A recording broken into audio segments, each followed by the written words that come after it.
Absolutely, bitch!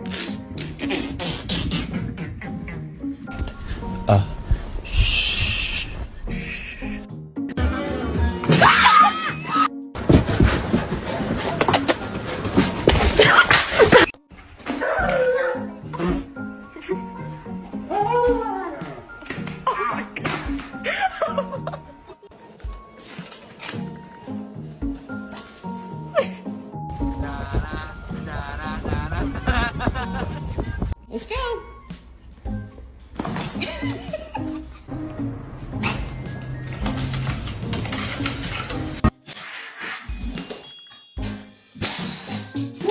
Stay back until Charlie gets in. Oh, George!